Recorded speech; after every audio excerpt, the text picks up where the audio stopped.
going on, guys? Today, welcome to Gnarly Knives, first of all, but today we're going to be doing, finally, the full review on the Benchmade Kasbah. This is the automatic knife. I don't know if they make, I don't think they make a non-automatic version. They could, but this is the automatic Benchmade Kasbah 4400. But before we get into that, just a couple little things I just want to get into real quick. Um, I would really love to give a shout out to Super Steel Steve.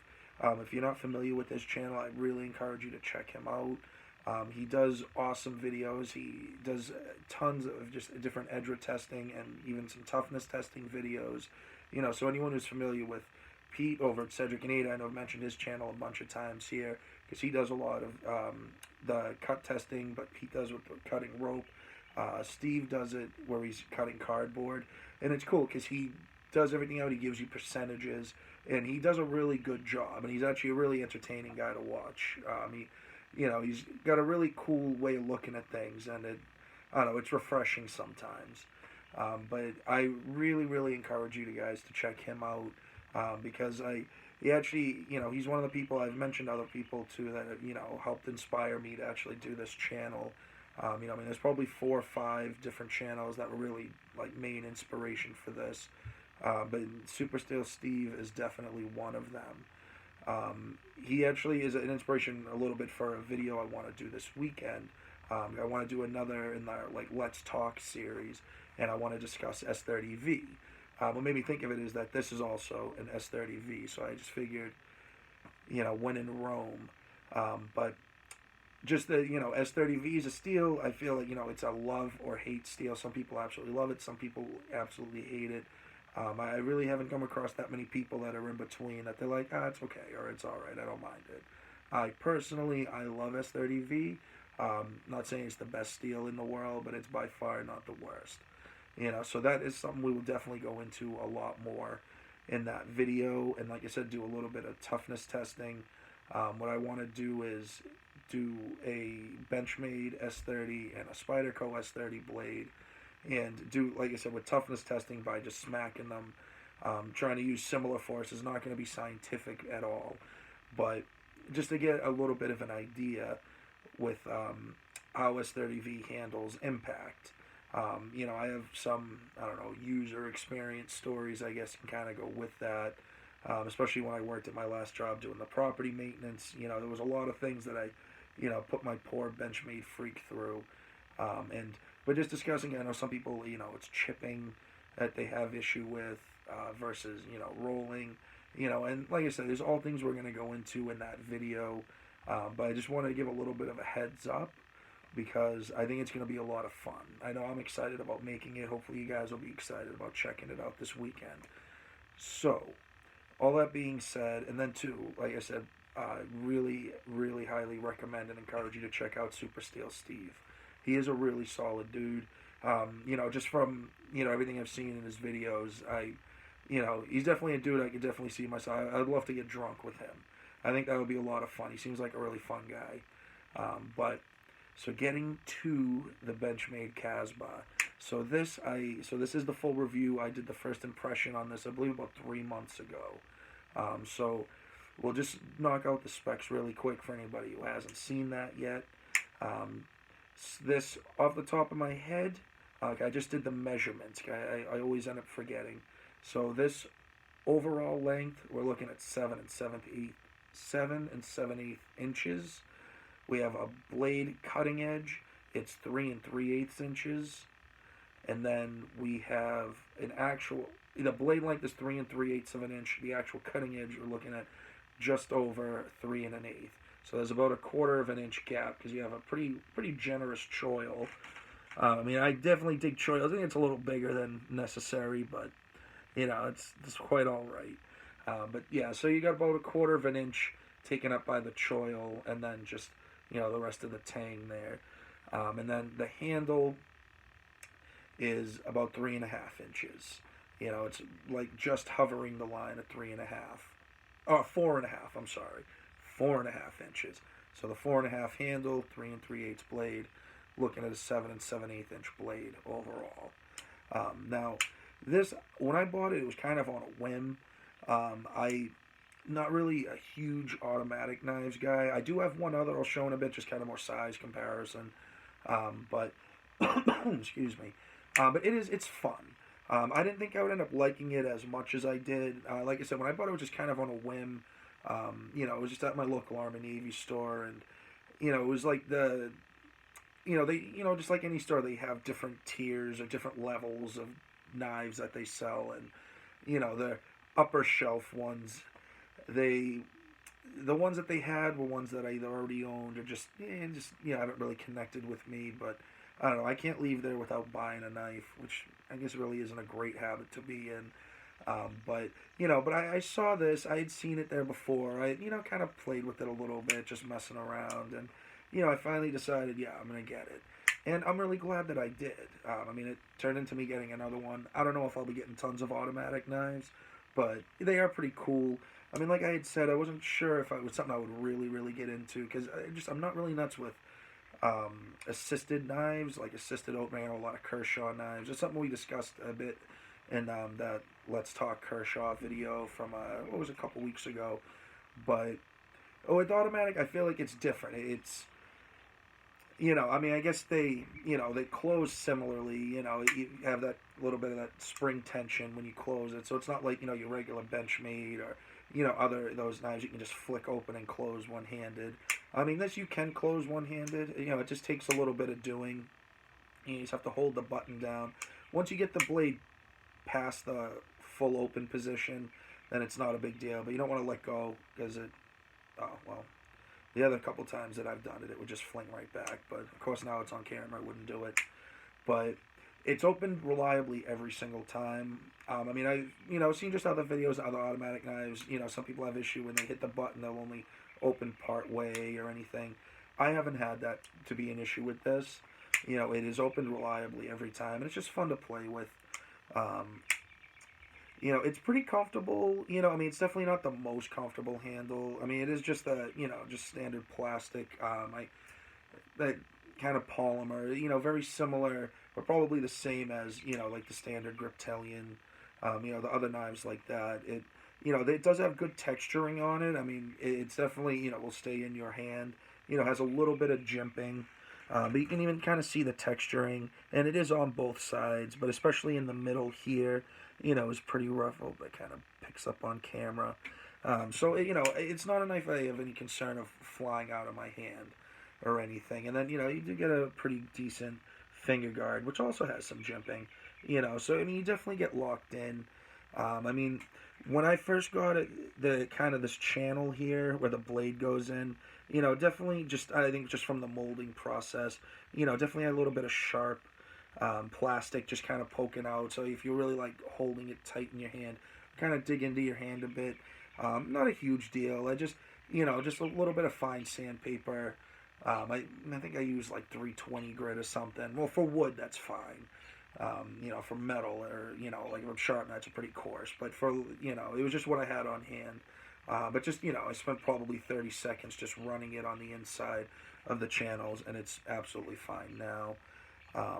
The knife, it goes for, when I bought it was 160 at the store, but from what I've seen online at the time, and then even now, the only place I could really find it was this one website. When I just went on to go, it's not on Amazon right now. I don't know if maybe it's just out of stock or anything. I know in the past it was, but it was this website, watchco.com. I don't know, it just popped up on the Google search. But also Blade HQ has it. They have it. It's a blue handle, but same blade steel, still S30V and everything. It's just kind of a darker blue handle. They did have this on there. It's just out of stock right now. But this is the satin version, the satin blade. They also have serrated, and you can get the black coating. Serrated, non-serrated, whatever. But the only one they had was the satin blade with the blue handle, and they were going for $162. So the price has gone up $2 in the last few months. But really not too bad at all. But I am really digging this knife a lot. It is a lot of fun to use. It's kind of like, especially when I first got it, was trying to find things to use it for, just so I can be like, haha, here we go. Just kind of having fun with that. because I mean now we call them automatic knives. I mean, I know but it's a switchblade is really what it is. I know a lot of times you picture those, kind of the Italian stiletto knives and stuff, or like those knives. I remember as a kid, everybody got those. It was the stiletto, but instead of the blade, it was a comb. It's very much the same thing. They operate the same way. It just doesn't have that same look. Um, but it is very cool. It definitely serves its purpose. I wouldn't say this is a hard use knife, but I'd say definitely light to medium duty. It definitely, like, I wouldn't use it for anything super crazy. It doesn't have full liners, and do not think that is an issue.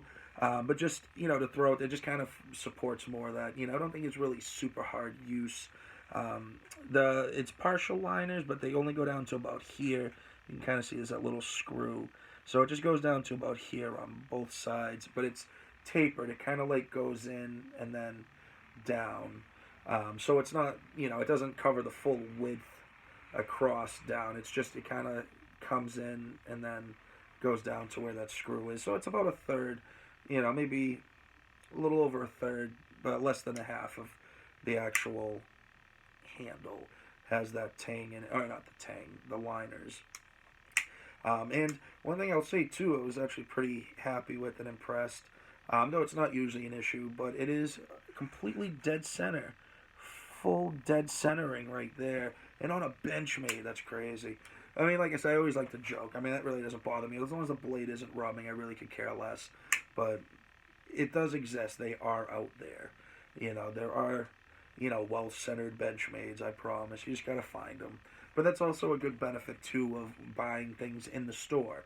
You can handle them, and then, you can check out a few, and then see which ones are, better fit and finish to your liking. But I do also understand, people with, where you're spending that much on a knife, you shouldn't be having to do that quality control.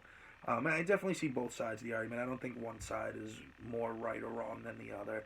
I think it just comes down to preference. I'm usually pretty easy to please, so, like you said, as long as it's not rubbing up against the blade and it's not loose, I'm perfectly happy with it.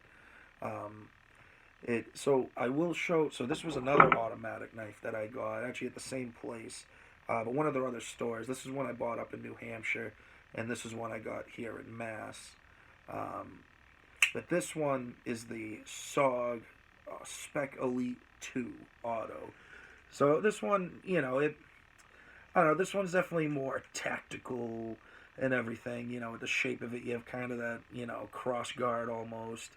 It's got a little bit of a recurve. They both have swedges, but this one, the swedge goes, it goes up about, a little over half the blade, whereas the swedge here goes up a little less than a third on the Kasbah. This one definitely is a lot more force when you open it. You can hear it. It just, definitely flings open a bit more. This one, I would argue you could probably, it's a little give and take. I'd say, because the blade's a little bit thinner on the Spec Elite Auto 2 by SOG. The Kasbah, the thickness is, we're looking at right about 1/8 of an inch, just a hair over on the 1/8 of an inch. And then this one, I'm not sure, actually I can probably measure it real quick, the thickness here. I'm sorry, it's not going to be in any metric, but, so this one, it's like 3/32 of an inch. Whereas this one's just over 1/8 of an inch. But it is still, cool, a lot of fun to play with, but also has the aluminum handles. So this one I feel you could probably press into doing a little bit more. You could probably get away with on this versus this. But definitely a major steel upgrade on this. Because like I said, the Benchmade is S30V, and this one is AUS8, which, is really not a bad steel, but I'll be honest, I was a little bummed when I got the knife home and was like, oh man, just for what the price of it is like $120, $130 knife. I would hope for something a little bit better. Even if it was like VG10, I would have been like, alright, whatever. I dig VG10. I'm not saying that AUS8's a bad steel, but I don't know, maybe if this was like $50 cheaper, or like, half the price, I'd be like, whatever. But, not too bad though. Definitely a lot more force. Like, I can open them at the same time, kind of give an idea. I don't want to run into each other, but So you can kind of hear that. And I'm sure part of it too is because the aluminum handle, so probably like reverberates a bit more. The plastic it probably softens it a bit, but it's definitely not as like in your face when you hear it open. And then what's cool too, it's probably standard on all automatic knives, but they do have little safeties you can turn on and off. So if you put it on the on position, not going anywhere, and then boom, good to go. Um, but what I've noticed though, I don't know, maybe it's like a thing with automatic knives, but you can still close it if you do like hit the lock button by accident or something. So you're not turning it into a fixed blade by any means. Still very cool stuff. Um, like I said, I've gotten a lot of enjoyment out of it. I mean, it's not something I carry all the time. I definitely carried it more when I first got it. Now it's like one of those, sometimes I'm just like, yeah, I'll grab it. I'll carry this. You'll carry for a couple days. Because I mean, it is fun. I mean, I think that's a lot of it too with knives. That it's not just how functional they are, how nice they look, which are obviously both very important. You want to connect with you, but I think it's just sometimes just fun to play with them. I don't think there's anything wrong with that at all. It definitely gives you a little bit. And it's just like kind of cool too, because some like you show your friends, they're like, oh wow. I guess at this point now, if you're like a big knife nut nerd, whatever, I'm sure by now a lot of people that probably already expect that. But it's cool. They do give you the loop over clip. I mean, it's by no means deep carry, but you have probably a little over a quarter of an inch that pokes up out of your pocket, so it's really not too bad. I mean, if they put a standard clip on, I mean, just the way it's positioned and stuff, you definitely have over a half an inch hanging out. So I feel like where they put the clip definitely, does help things out a bit. I mean, I think it would be cool if they just bumped it up a little more, make it a full deep carry. But I mean, I guess too, it would mess with your lanyard hole. I mean, I personally, because I don't use lanyards, I would rather sacrifice the lanyard hole to have a little more deep carry. But it's just my own opinion. Even sometimes too, it's probably not great for the knife, but I love playing with the switch. And then too, I don't know if I mentioned or whatever, but if you're seeing little bits of smoke kind of flowing through while we're talking here, just I got an incense burning here or whatever. I'm just in the garage. My girl, she really doesn't like incense, gives her a headache, so the only time I really get to burn them is in the garage. I actually have a huge like shopping bag just filled with all the incense I collected over the years. I used to burn them all the time before we started going out, but now it's funny now. They pretty much just all smell the same. I put them all in the same bag together. They're in their individual packaging, but the smells are kind of all meshed into one for the most part. I mean, once you get them burning and stuff, that you can kind of pick out a little more what it's supposed to be. But anyway, I think that's where we're coming to the end of the video. This is where I start ranting and rambling and going on and on. But I really hope you guys enjoyed this review.